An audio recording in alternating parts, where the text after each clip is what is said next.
സഭകളുടെ സ്ഥാപനവൽക്കരണത്തിൻ്റെ അപകടങ്ങൾ. പേര് തന്നെ ഇച്ചിരി പ്രയാസമുണ്ട്. രസമുള്ള എന്തെങ്കിലുമൊക്കെ ഒരു വിഷയം തന്നായിരുന്നെങ്കിൽ ഞാൻ ഓർത്തു. ഇതൊരു കഠിനവും ഉഡിനവും എന്നൊക്കെ പറയുന്ന വിഷയമാണ്. എന്നാലും പറഞ്ഞ് അവർ ലളിതമാക്കാനായിട്ടൊരു സാധ്യതയുണ്ട്. നമുക്ക് സഭ എന്ന് പറഞ്ഞാൽ ഒരാൾക്കൂട്ടമാണ്, നമുക്കറിയാം അല്ലേ? ആളുകൾ കൂടുന്ന ഒരു കൂട്ടമാണ്. അപ്പോൾ ആരാണ് കൂടി വരുന്നത്, എന്തിനു വേണ്ടിയാണ് കൂടി വരുന്നതെന്നൊക്കെയുള്ള ചോദ്യമാണ് അതിൻ്റെ ഡോക്ടറിൻ, അതിൻ്റെ ശരി. മതി, താങ്ക് യു. അതിനുശേഷം മാത്രമാണ് എങ്ങനെയാണ് എന്നുള്ളത് വരാവുള്ളൂ. ഈ എങ്ങനെ എന്നുള്ളത് ആദ്യം വന്നാൽ അതാണ് ഈ സ്ഥാപനവൽക്കരണം എന്ന് നമ്മൾ പറയാൻ പോകുന്നത്. ഇച്ചിരി വിഷമമായില്ലേ?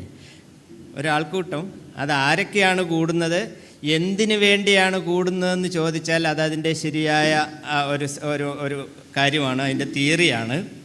എന്നാൽ എങ്ങനെയാണ് എന്നുള്ളത് രണ്ടാമത് വരേണ്ട ഒരു കാര്യമാണ്. ഈ ആൾക്കാരെ എങ്ങനെയാണ് കൂടുന്നത്, എങ്ങനെയായിരിക്കുന്നത്, എപ്പോഴോ കൂടുന്നത്, എവിടെയൊക്കെയാണ്, അങ്ങനെയുള്ള അതിൻ്റെ ഒരു സ്ഥലപരമായ പ്രായോഗികമായ ആ വശങ്ങളുണ്ടല്ലോ. പക്ഷേ അതിന് മുൻഗണന വന്നു കഴിഞ്ഞാലാണ് ഈ സ്ഥാപനവൽക്കരണം എന്ന ഒരു അപകടം.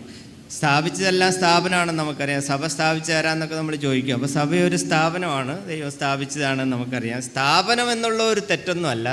ആളുകൾ കൂടുമ്പം ആ കൂടുന്നതിനെയൊക്കെ ഒരു സ്ഥാപനം എന്നേ പറയാനായിട്ട് പറ്റുള്ളൂ. ഒന്നിലധികം ആളുകൾ ഒക്കെ കൂടുമ്പോൾ അല്ലേ, ഒരാൾ തന്നെ ഇപ്പോൾ ഒരു സ്ഥാപനം ഇല്ലല്ലോ, ഒരാൾ തന്നെ പ്രസ്ഥാനങ്ങളൊക്കെ ഉണ്ടെന്ന് നമ്മൾ കേട്ടിട്ടുണ്ട്. അവനൊരു മഹാപ്രസ്ഥാനമാണെന്ന് കേട്ടിട്ടില്ലേ? എന്നാൽ നമ്മളതല്ല, കുറച്ച് ആളുകൾ കൂടുമ്പം അതുണ്ട്. അതിനപ്പോൾ ഒരു പ്രവർത്തന രീതി, എങ്ങനെയൊക്കെ കൂടണം, എന്തൊക്കെ ചെയ്യണം, ആരൊക്കെ ചെയ്യണം എന്നൊക്കെ ഉണ്ടാവും. അതില്ലാതെ ഒരു കൂട്ടം ഉണ്ടാവുകയില്ല. ആ അർത്ഥത്തിൽ സ്ഥാപനം ഒരു തെറ്റല്ല.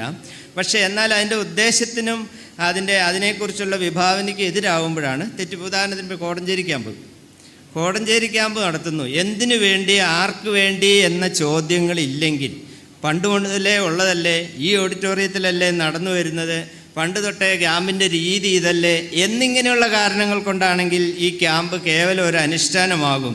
കുറേ കാലമായി ഇവിടെയല്ലേ നടക്കുന്നത്, എന്നാൽ ഒന്ന് മാറ്റി വേറൊരിടത്താക്കിയാലോ എന്ന് അല്ലേ, മാറ്റാൻ വേണ്ടി മാറ്റുന്നതും ശരിയല്ലാത്ത നിലപാടാണ്. അപ്പോൾ ഒരു ക്യാമ്പിനെക്കുറിച്ച് അത് നല്ലതാണെങ്കിലും അതൊരു കേവലം ഒരു സ്ഥാപനവൽക്കരണത്തിൻ്റെ അപകടത്തിലേക്ക് പോകുന്നത് ഇങ്ങനെയൊരു മനോഭാവം വരുമ്പോഴാണ്.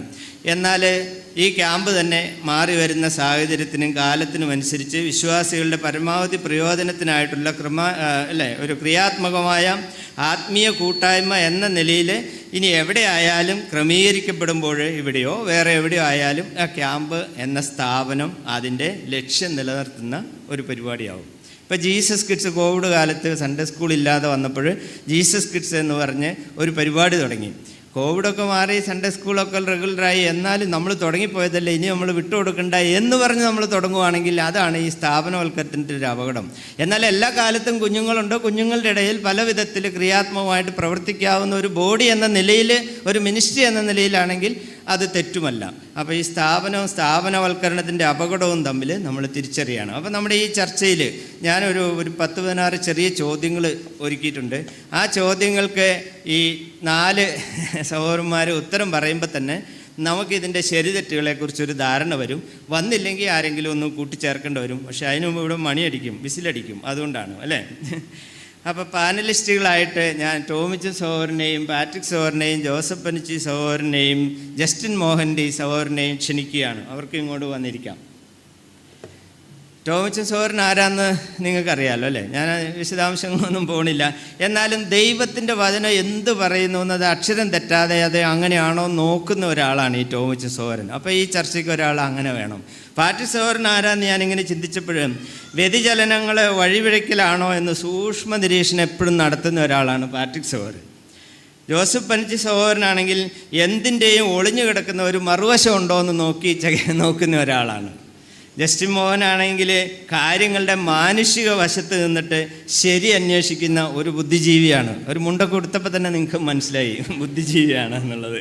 അപ്പോൾ അവരാണ് ഇവിടെ നമ്മുടെ തീപ്പൊരി പാനലിസ്റ്റുകളാണ്. ഈ ചർച്ചയിലെ ആദ്യത്തെ ചോദ്യം, KL 39L 9826 എന്ന വണ്ടി ഒന്ന് മാറ്റിക്കൊടുക്കണം. അതിൻ്റെ ഉടമസ്ഥനാര്?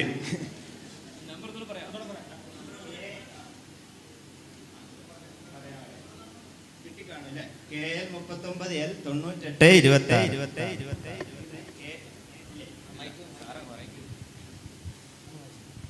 Hello, KL 39L 9826. പലർക്കും നമ്പർ അറിയത്തില്ലായിരിക്കും. നിങ്ങളുടെ സംശയമുള്ളവർ പോകുന്നത് നല്ലതാണ്, പലരും പോകുന്നത് നല്ലതാണ്.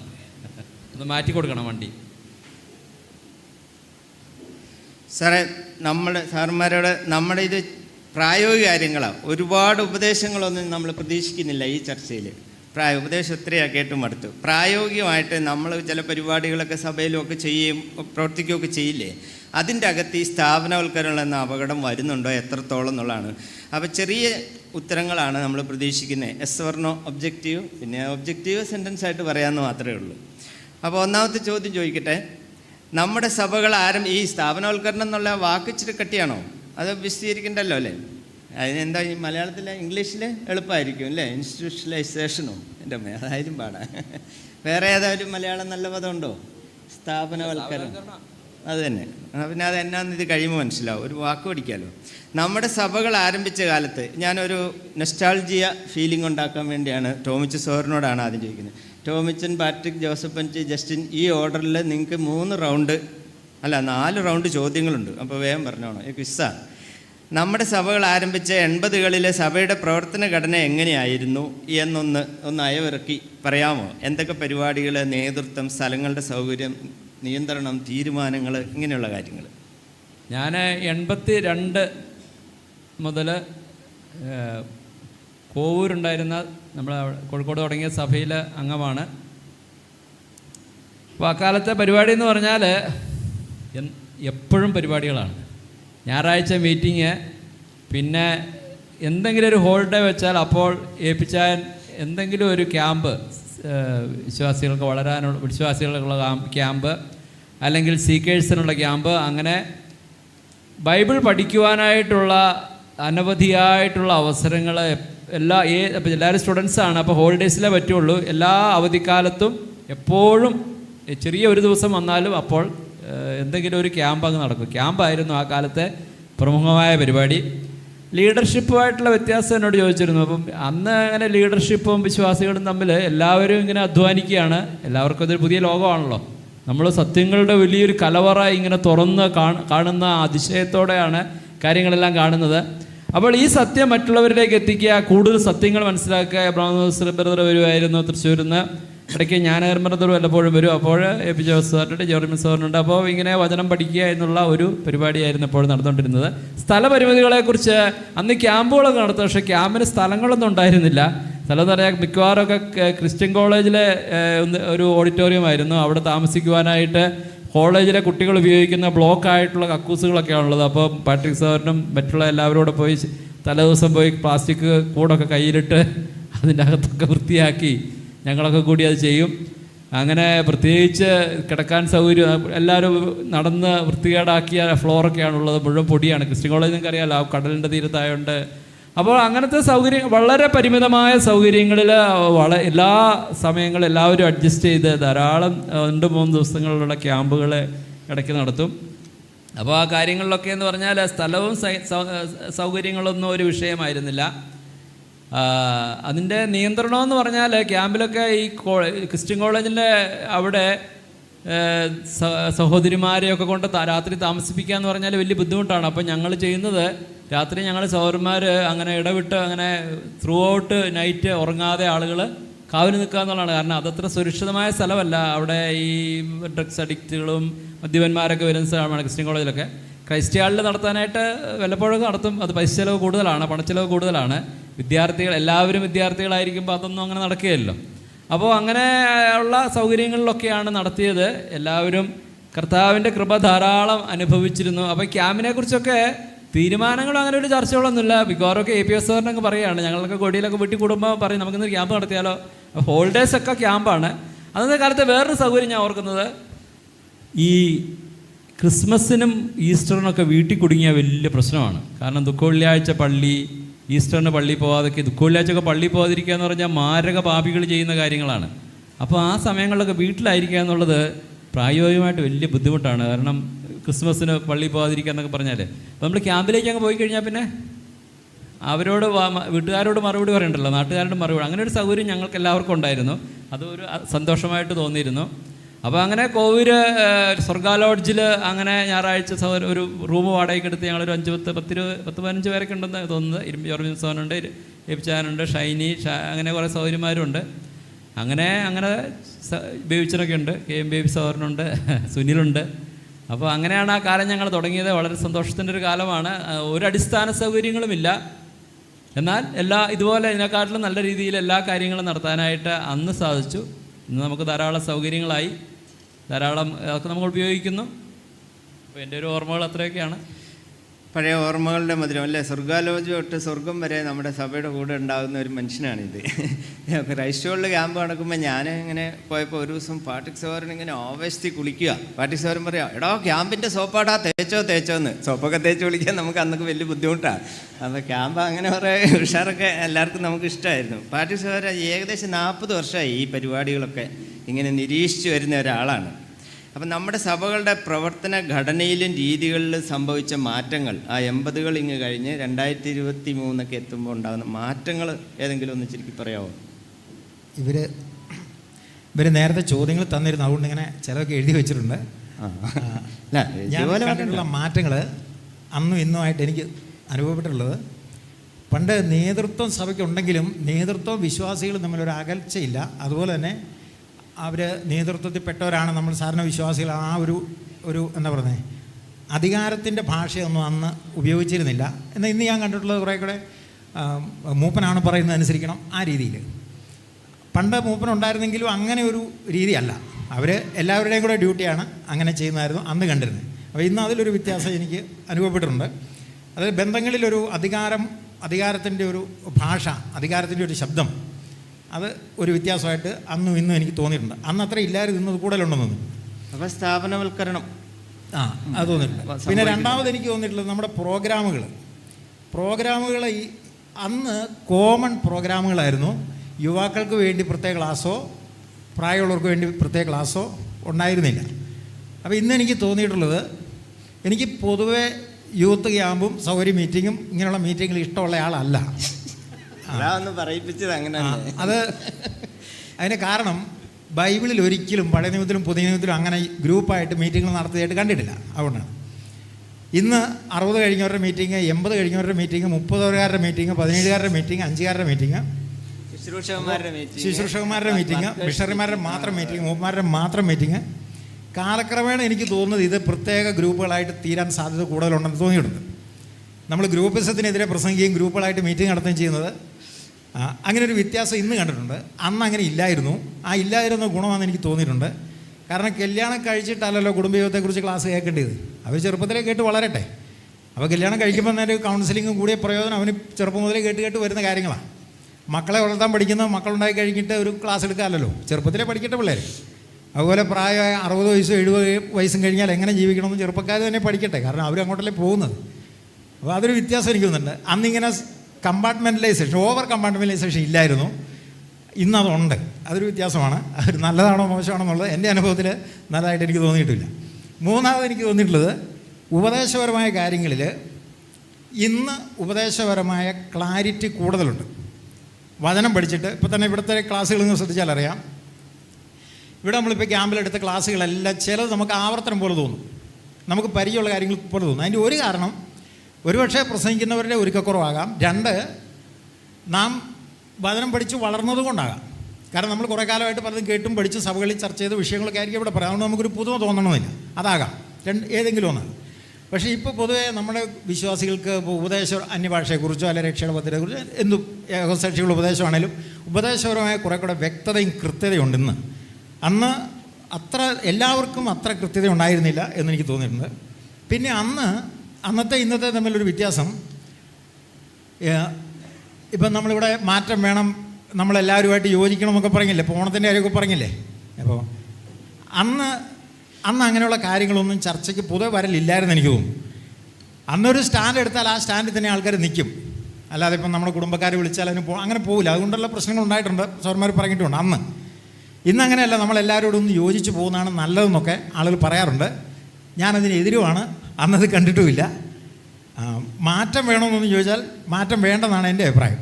ബൈബിളിലുള്ളവരൊക്കെ പോയാൽ മതി എന്നാണ് എൻ്റെ അഭിപ്രായം. അപ്പോൾ അന്നത്തെ ഒരു വ്യത്യാസം ഞാൻ കണ്ടിട്ടില്ലേ ഡോക്ടറിലായിട്ട്. പിന്നെ അന്ന് പ്രത്യേകിച്ചുള്ള ഇങ്ങനെയുള്ള ചടങ്ങുകളൊന്നും ആളുകൾ അങ്ങനെ പങ്കെടുക്കാറുമില്ലായിരുന്നു. ഇന്ന് കൂടുതൽ പങ്കെടുക്കണമെന്നുമുള്ള ഒരു പ്രോത്സാഹനത്തിൻ്റെ രീതിയിലൊക്കെ വരുന്നുണ്ട്. അന്ന് അങ്ങനെ ചർച്ചയും ചോദ്യം പോലും ഇല്ല. അന്ന് ആകെയുള്ള സംശയം ബീഡി വലിക്കാവോ, മാതാവിനോട് പ്രാർത്ഥിക്കാവോ എന്നൊക്കെയുള്ള ചോദ്യമായിരുന്നു. ഇന്ന് അങ്ങനെയുള്ള ചോദ്യങ്ങളല്ല. ഇതിന് പങ്കെടുക്കാവോ, ഇതിന് പോകാവോ എന്നുള്ള ചോദ്യമാണ്. അത് വ്യത്യാസം. പിന്നെ എനിക്ക് അന്നത്തെ ഇന്നത്തെ തമ്മിലൊരു വ്യത്യാസം കണ്ടിട്ടുള്ളത്, അന്നത്തെ കാലത്തെ രക്ഷിക്കപ്പെട്ടു വരുന്ന വിശ്വാസികൾക്കൊക്കെ ഈ ആരും പഠിപ്പിച്ച് കൊടുക്കാതെ തന്നെ സുവിശേഷം പറയണമെന്നുള്ളത് എന്തോ മനസ്സിൽ ഇങ്ങനെ ഒരു ചിന്ത കിടപ്പുണ്ട്. ഇപ്പോൾ ഇവിടെ ഇരിക്കുന്ന പണ്ട് കോളേജ് ഇപ്പോൾ പഠിച്ചവർക്കും അറിയാം, പണ്ട് പഠിച്ചവർക്കും അറിയാം. അവർ കുറച്ച് കാലം കോളേജിൽ പോയി കഴിയുമ്പോൾ ആരെങ്കിലും കൂട്ടിക്കൊണ്ടുവരും, സഭായത്തിന് ആരെങ്കിലും കൂട്ടിക്കൊണ്ടുവരും, അല്ലെങ്കിൽ ഒരു ബൈബിൾ ക്ലാസ്സിന് ആരെങ്കിലും കൂട്ടിക്കൊണ്ടുവരും. ഇത് പ്രത്യേകിച്ച് പറഞ്ഞു കൊടുത്തല്ല. പേഴ്സണൽ ഇവാഞ്ചലിസം ഒന്നും പറയുന്ന വാക്കുപോലും അന്ന് ഞാൻ കേട്ടിട്ട് പോലുമില്ല. പക്ഷേ നമുക്കിത് ഒരാളെ കണ്ടു കഴിയുമ്പോൾ എങ്ങനെയെങ്കിലും ഇദ്ദേഹത്തെ ഒന്ന് കൂട്ടിക്കൊണ്ടുപോവുക, ഒരു പരിപാടി കൂട്ടിക്കൊണ്ടുപോവുക, അല്ലെങ്കിൽ ആളുകളിൽ നിന്ന് പരിചയപ്പെടുത്തി കൂടെ, ആ ഒരു ടെൻഡൻസി ഉണ്ടായിരുന്നു. ഇന്ന് ഞാൻ കണ്ടിട്ടുള്ളത് സുവിശേഷം, വ്യക്തിപരമായ സുവിശേഷം പറയണം എന്ന് പറഞ്ഞ ക്യാമ്പിലും സഭയിലും ഒക്കെ നമ്മൾ പറഞ്ഞു കൊടുക്കുമെങ്കിലും നമ്മളൊരാളെ കണ്ടു മുട്ടിയാൽ പോലും അടുത്ത 2ാം ശനിയാഴ്ചയാണ് ഞങ്ങളുടെ സഭയുടെ സുവിശേഷ പ്രധാനമുണ്ട്. ഇപ്പം ഞാനൊന്നും പറയുന്നില്ല, അടുത്ത 2ാം ശനിയാഴ്ച കണ്ടാൽ പറയാമെന്നുള്ള രീതിയിൽ. അതായത് ഞാൻ പറഞ്ഞു വന്നത്, നമുക്ക് അങ്ങനെ ഒരു കീ കൊടുത്ത് വിട്ട പോലെ, അല്ലെ ആഴ്ചയിൽ ഒരു ദിവസം, അല്ലെ എന്നാ പേഴ്സണലി ഒരു ഇൻട്രസ്റ്റ് അങ്ങ് പോയി എന്നുള്ളത് എനിക്ക് തോന്നിയിട്ടുണ്ട്. ഇത്രയും കാര്യങ്ങളാണ് എനിക്ക് പ്രധാനമായിട്ട് തോന്നിയിട്ടുള്ളത്. എന്നും എന്ന് പറഞ്ഞ ഒരു വേർതിരിവ് പാറ്റിസ്വരം പറഞ്ഞ് ഞങ്ങൾ ശ്രദ്ധിച്ചല്ലോ. ആദ്യം ഈ ചർച്ചയിലെ ആദ്യത്തെ വോട്ടെടുപ്പ് ഇപ്പോൾ നടക്കുകയാണ്. ഈ സ്പെഷ്യലിസ്റ്റ് പ്രോഗ്രാംസ്, അപ്പോൾ യൂത്തിന് വേണ്ടി, സിസ്റ്റേഴ്സിന് വേണ്ടി, കുട്ടികൾക്ക് വേണ്ടി, വർക്കേഴ്സിന് വേണ്ടി, അങ്ങനെയുള്ള പ്രോഗ്രാംസ് വേണം എന്നുള്ള ഒരു കൈവെക്കുക. ആദ്യം അങ്ങോട്ടും ഇങ്ങോട്ടും എന്തിനാ നോക്കണേ, കണ്ണടച്ചിട്ട് നോക്കിയാൽ മതി. വേണ്ട എന്നുള്ള ഒരു കൈവെക്കുക. ഞാൻ എണ്ണമൊന്നും ഞാൻ എടുക്കുന്നില്ല, എന്നാലും അപ്പോൾ 2 അഭിപ്രായങ്ങളുണ്ട്. അപ്പോൾ നമുക്കിനി സമന്വയം ആവശ്യമുണ്ട്.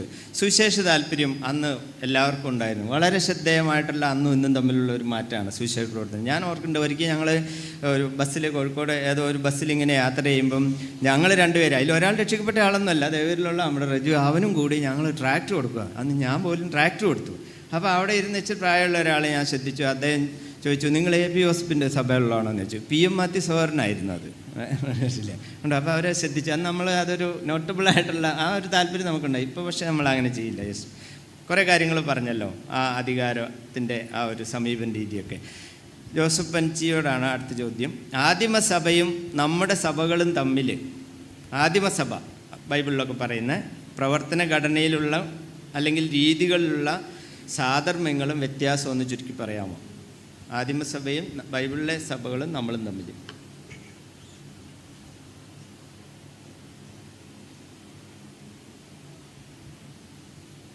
നമ്മൾ താരതമ്യപ്പെടുത്തുന്നത് കോഴിക്കോട് സഭയും നമ്മളുമായിട്ടല്ലല്ലോ നമ്മൾ താരതമ്യപ്പെടുത്തുന്നത്. നമ്മളെ താരതമ്യപ്പെടുത്തേണ്ടത് ആദിമസഭയും നമ്മളുടെ സഭകളും തമ്മിലാണ്. ഇപ്പോൾ പലപ്പോഴും ആളുകൾ പറഞ്ഞാൽ ഞങ്ങളൊന്നും അങ്ങനെ അല്ലായിരുന്നു, ഞങ്ങളുടെ കാലത്തൊന്നും അങ്ങനെ അല്ലായിരുന്നു എന്ന് പറയുന്നത് അതൊരു എററാണ് സത്യത്തിൽ. അതൊക്കെ നമ്മുടെ ഗൃഹാതുരത്വ ഫീലിങ്ങിനോടുള്ള ഒരാഗ്രഹമൊക്കെ ആയിരിക്കും. പക്ഷേ ആദിമസഭയോട് താരതമ്യപ്പെടുത്തുമ്പോൾ ഞാൻ ചിന്തിച്ചിട്ടുള്ള ഒരു കാര്യം, എല്ലാത്തിനും ഒരു മറുവശം കാണണമെന്നാണല്ലോ സേവർ പറഞ്ഞത്, കാണുന്ന ഒരു ദുസ്വഭാവം ഉണ്ടെന്നും. ഞാൻ ചിന്തിച്ചിട്ടുള്ളത്, ആദിമസഭയുമായിട്ട് നമുക്ക് വളരെ ചെറിയ വ്യത്യാസങ്ങൾ മാത്രമേ ഉള്ളൂ.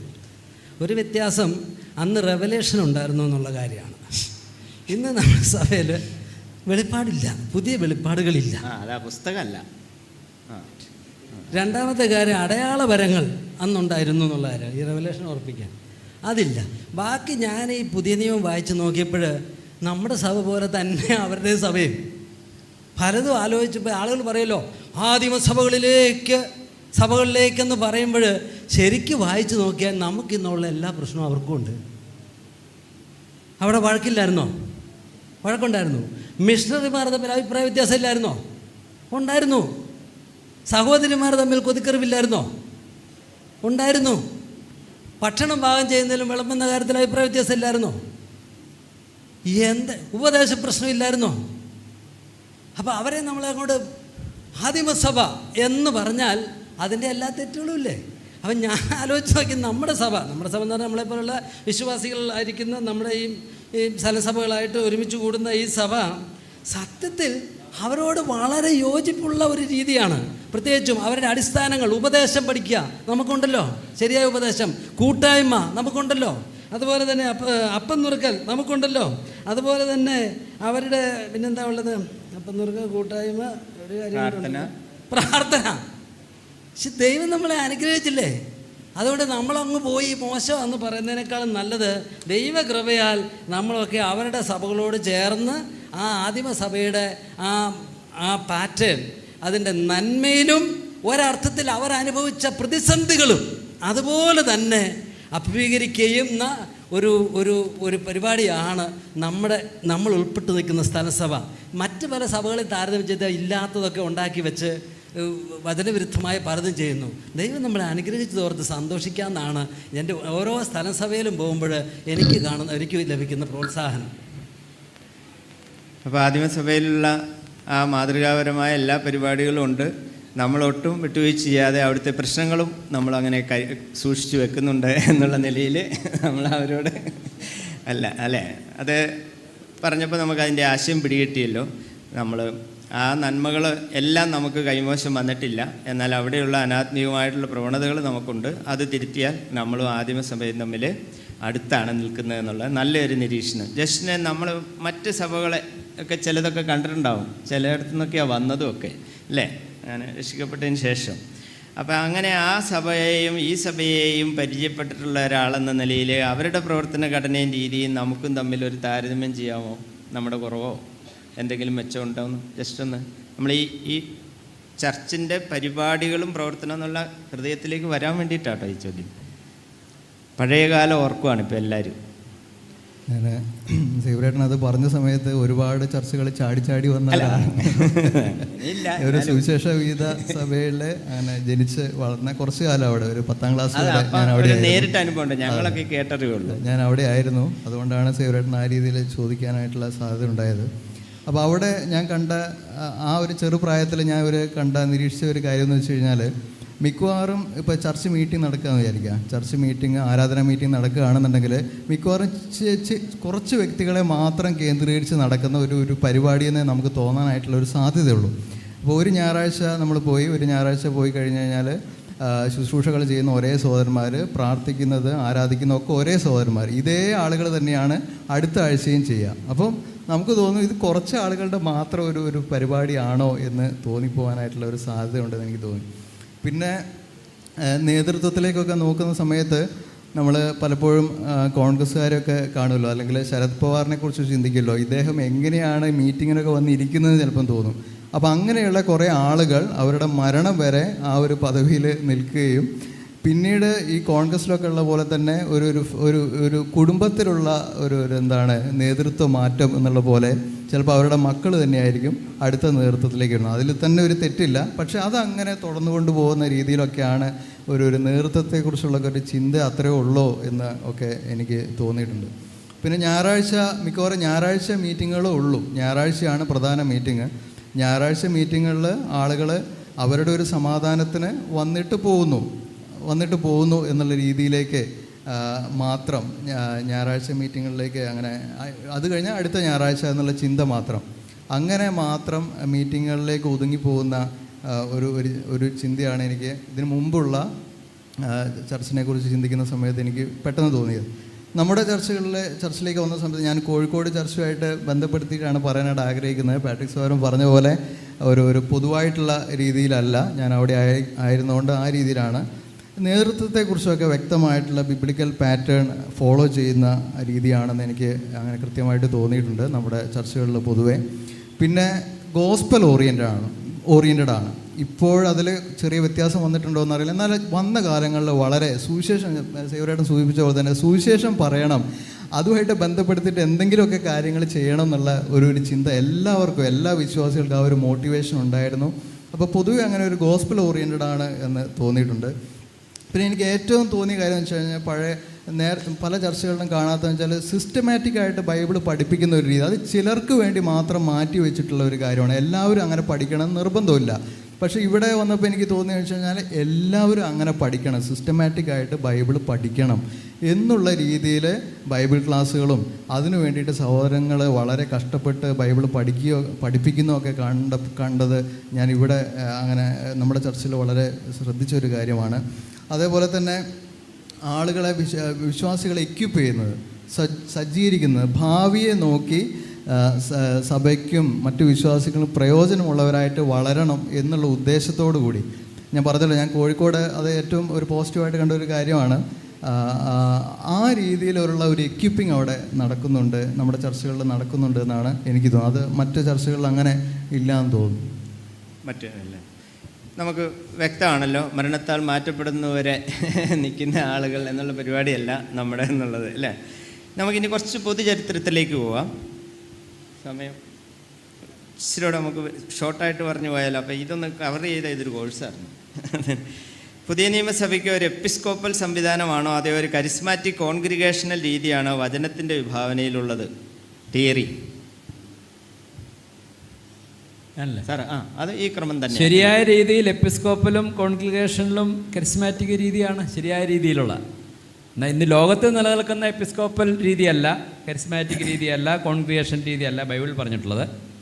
ബൈബിളിലെ മൂപ്പന്മാരെ എപ്പിസ്കോപ്പോസ് എന്നാണ് വിളിച്ചിട്ടുള്ളത്. ആ അർത്ഥത്തിൽ ബൈബിളിലെ മൂപ്പന്മാരാണ് യഥാർത്ഥത്തിൽ എപ്പിസ്കോപ്പോസ്, അവരാണ് ബിഷപ്സ്.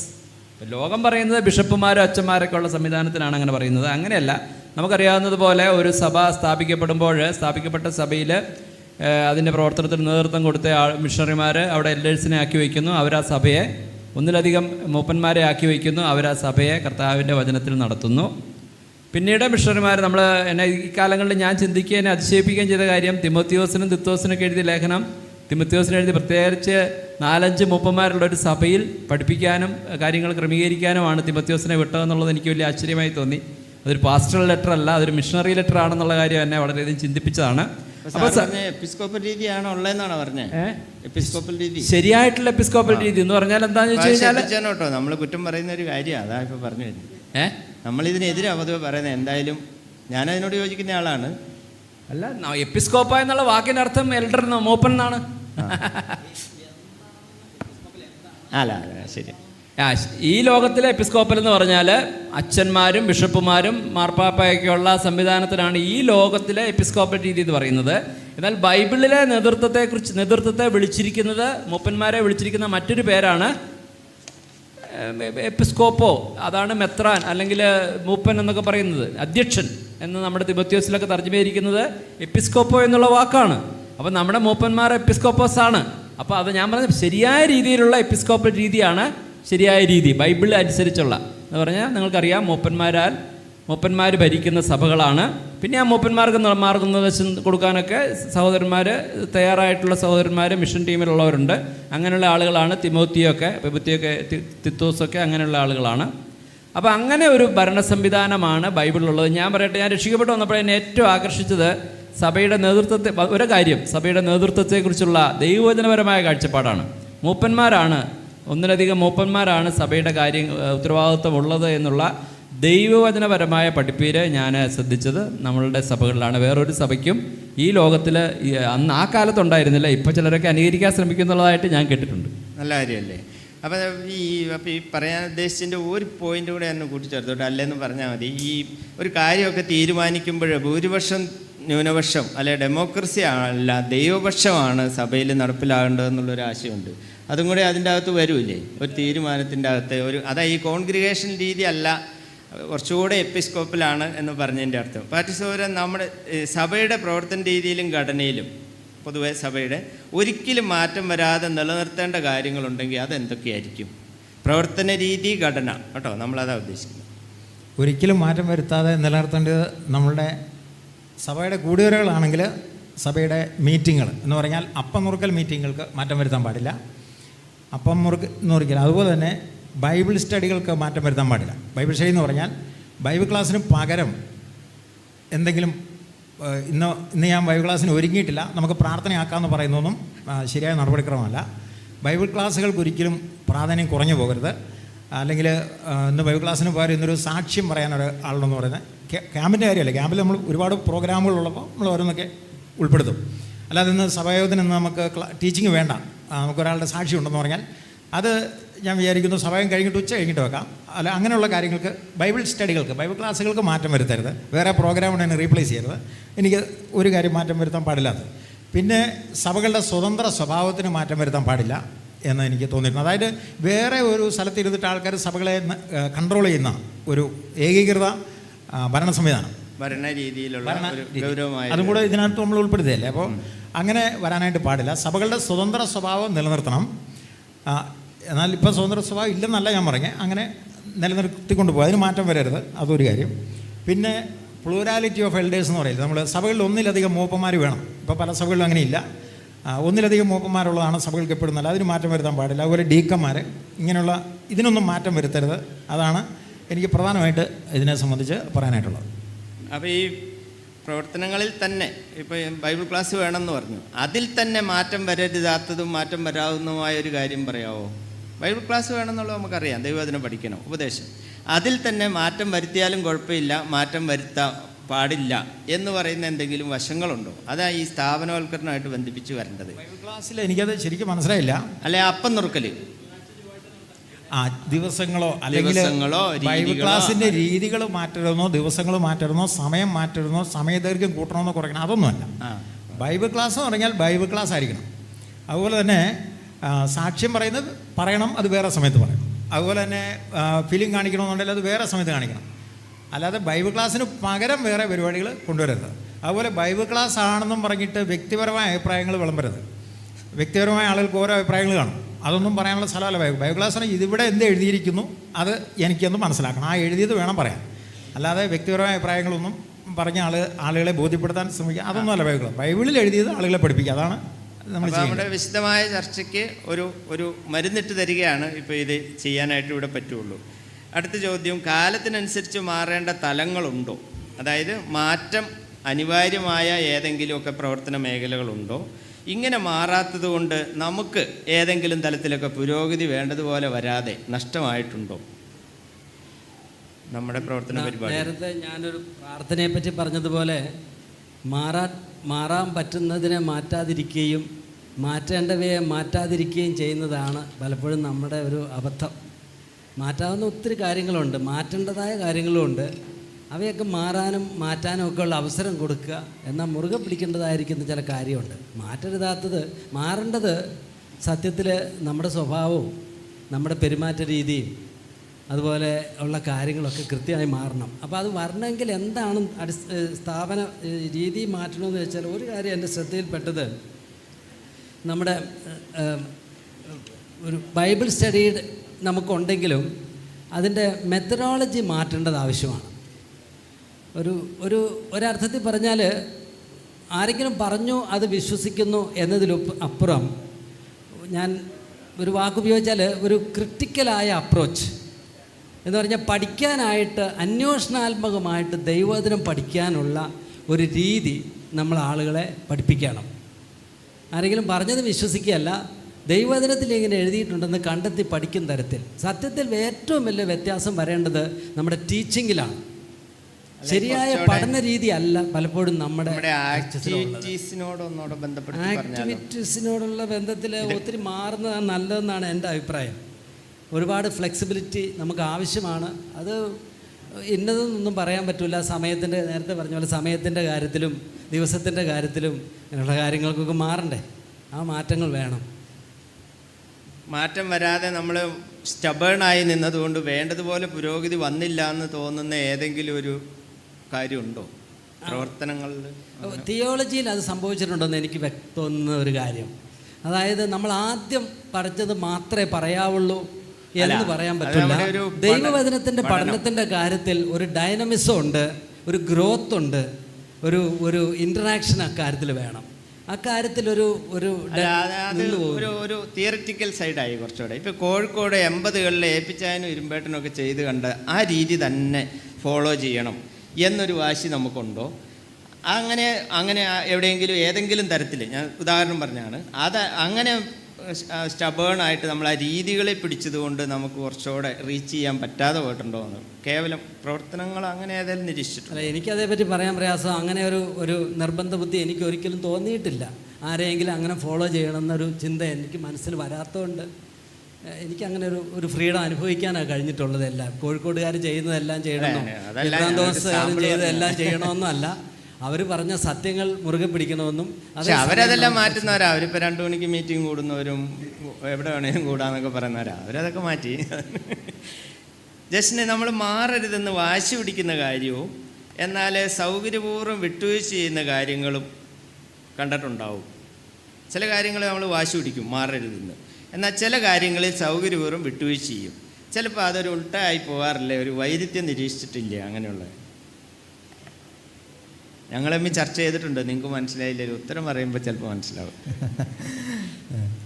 പെട്ടെന്ന് ഒറ്റ കാഴ്ചയിൽ നോക്കുന്ന സമയത്ത് ചിലപ്പോൾ നമുക്കൊരു കുഴപ്പമില്ലാന്ന് തോന്നും. പക്ഷേ കുറച്ചുകൂടി മൈന്യൂട്ടായിട്ട് കാര്യങ്ങളെ നിരീക്ഷിക്കാനും ശ്രദ്ധിക്കാനും ശ്രമിക്കുകയാണെങ്കിൽ ഒരു വൈരുദ്ധ്യം ഉണ്ട് എന്ന് പറയേണ്ടി വരും എന്നാണ് എനിക്ക് തോന്നിയിട്ടുള്ളത്.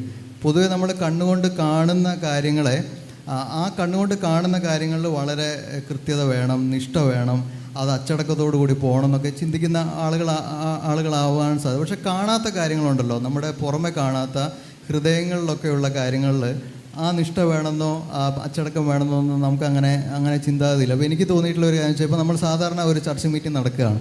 ചർച്ച മീറ്റിംഗ് നടക്കുന്ന സമയത്ത് കുട്ടികൾ പൊതുവെ അച്ചടക്കമില്ലാതെ അങ്ങോട്ടും ഇങ്ങോട്ടും ഓടി കളിക്കാനായിട്ടുള്ള സാധ്യതയുണ്ട് അല്ലേ? അപ്പോൾ പൊതുവെ നമ്മൾ പറഞ്ഞതിൻ്റെ ഉദാഹരണം, നല്ല ഉദാഹരണം. അപ്പോൾ നമ്മൾ പൊതുവെ പറയുന്ന ഒരു കാര്യം എന്ന് വെച്ച് കഴിഞ്ഞാൽ, അടങ്ങിയിരിക്കടാ എന്ന് പറഞ്ഞിട്ട് അവരെ അടക്കിയിരുത്താനുള്ള ഒരു ടെൻഡൻസി നമുക്ക് പൊതുവേ ഉണ്ട്. അതിൽ തന്നെ തെറ്റല്ല. കാരണം കുട്ടികൾക്ക് എന്തുകൊണ്ട് അടങ്ങിയിരിക്കണം, ഈ ചർച്ച മീറ്റിങ്ങിൽ വരുമ്പോൾ എന്തുകൊണ്ട് അടങ്ങിയിരിക്കണം എന്ന് നമ്മൾ പറഞ്ഞ് മനസ്സിലാക്കിയിട്ട് അത് ചെയ്യേണ്ടത് അത്യാവശ്യമാണ്. എന്നാൽ നമ്മൾ മുതിർന്നവരോട് ഒരിക്കലും പറയാത്ത ഒരു കാര്യം ഞാൻ ശ്രദ്ധിച്ചിട്ടുള്ളത്, മിക്കവാറും മുതിർന്ന ആളുകൾ സൺഡേ മീറ്റിങ്ങിൽ വന്നിട്ട് വളരെ കൃത്യതയോടുകൂടി അവരവരെ സീറ്റുകളിൽ, അതും സ്ഥിരമായിട്ടുള്ള ഒരു സീറ്റായിരിക്കും, ആ സീറ്റ് മാറാൻ പോലും നമ്മൾ ചിലപ്പം തയ്യാറായിരിക്കില്ല. ആ സീറ്റിൽ വന്നിരുന്നിട്ട് നമ്മുടെ ഹൃദയങ്ങൾ എവിടെയൊക്കെയാണ് പോയി വരുന്നത് നമുക്ക് തന്നെ അറിയില്ല. ചിലപ്പം ജോലി സ്ഥലത്ത് പോയി വരും, കിട്ടാനുള്ള ചന്ദ്രനിൽ പോയി വരും, കിട്ടാനുള്ള പണത്തെക്കുറിച്ച് ഓർക്കാനുള്ള സാധ്യതയുണ്ട്. ഇങ്ങനെ പല സ്ഥലങ്ങളിൽ റോന്ത് ചുറ്റിയിട്ട് അപ്പനുറുക്കലിൻ്റെ സന്ദർഭം വരുന്ന സമയത്ത് നമ്മൾ ചാടി എണീട്ട് അല്ലേ അപ്പം വളരെ ഭക്തിയോടുകൂടി ഭക്ഷിക്കുന്ന ഒരവസ്ഥയിലേക്ക് വന്നു പോകാനായിട്ടുള്ള സാധ്യത. അപ്പോൾ ഇതിനെക്കുറിച്ച് നമ്മൾ പലപ്പോഴും ചിന്തിക്കാറില്ല. പക്ഷെ കുട്ടിയെ അടക്കിയിരുത്തുന്ന കാര്യം, നമ്മൾ കണ്ണുകൊണ്ട് കാണുന്ന കാര്യത്തെക്കുറിച്ച് നമ്മൾ വളരെ ബോധവാന്മാരാണ്. പക്ഷെ നമ്മുടെ ഹൃദയങ്ങൾ എന്താണ്, അതിനെക്കുറിച്ചൊരു പരാമർശം പോലും ചെയ്യാറില്ല. അപ്പോൾ ഇതൊരു വൈരുദ്ധ്യമാണെന്ന് എനിക്ക് തോന്നിയിട്ടുണ്ട്. അതേപോലെ തന്നെ പലപ്പോഴും സൺഡേ ഇപ്പോൾ ഒരു തുടർച്ചയായിട്ടുള്ള ഒരു മീറ്റിംഗ് സാധാരണ രീതിയിൽ മീറ്റിംഗ് നടന്നുകൊണ്ടിരിക്കുകയാണ്. അതിൻ്റെ ഓർഡർ ഒന്ന് മാറിക്കഴിഞ്ഞാൽ, പെട്ടെന്ന് ഒരു ഓർഡർ മാറുകയാണ്, അല്ലെങ്കിൽ സാധാരണ ഉള്ളതിനേക്കാൾ കുറച്ച് സമയം മെസ്സേജ് കൂടിപ്പോയി, അപ്പോൾ പെട്ടെന്ന് നമ്മൾ അസ്വസ്ഥരാവാനായിട്ടുള്ള സാധ്യതയുണ്ട്. ചിലപ്പം ആ മെസ്സേജ് പറയുന്ന സ്വരം വളരെ ആത്മാർത്ഥതയോടുകൂടി, ചിലപ്പം നല്ല പോയിന്റ്സ് ആയിരിക്കും നമ്മൾ പറയുന്നത്. നമുക്കത് ചർച്ച പോലെ കേട്ടോ, ചിലപ്പോൾ ഇച്ചിരിയൊക്കെ സമയം കൂടും, അന്നേരത്തേനും അസ്വസ്ഥരാണ് നമ്മൾ.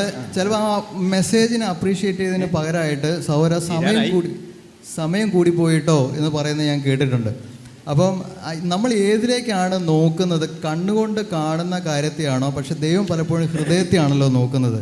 ആ ഹൃദയത്തെ ദൈവം നോക്കുന്ന കാര്യത്തിലാണോ നമ്മൾ ശ്രദ്ധയും നിഷ്ഠയും നമ്മൾ കൂടുതൽ കൃത്യതയും വരുത്തേണ്ടത്, അതോ പുറമെ കണ്ണുകളിൽ കാണുന്ന കാര്യങ്ങളിൽ മാത്രമാണോ എന്നുള്ള ഒരു ചിന്ത? വാശി പിടിക്കേണ്ട കാര്യങ്ങളിലല്ല പലപ്പോഴും വാശി പിടിക്കുന്ന. ഈ കസേര നേരെ ഇടുന്നതിലും പിള്ളേരെ മര്യാദ പഠിപ്പിക്കുന്നതിലും സമയമൊക്കെ ഇതിലാണ്, അതിലല്ല ശരിക്കും വേണ്ടത് എന്നാണ്. അതാണ് വൈരുദ്ധ്യം എന്ന് പറഞ്ഞാൽ. അടുത്ത ഘട്ടം അതെന്താ, രാജസൂയോ അങ്ങനെയൊക്കെ ഇല്ലേ ക്വിസാണെങ്കിൽ? വേഗം ചോദിച്ചോളാം ഞങ്ങൾ.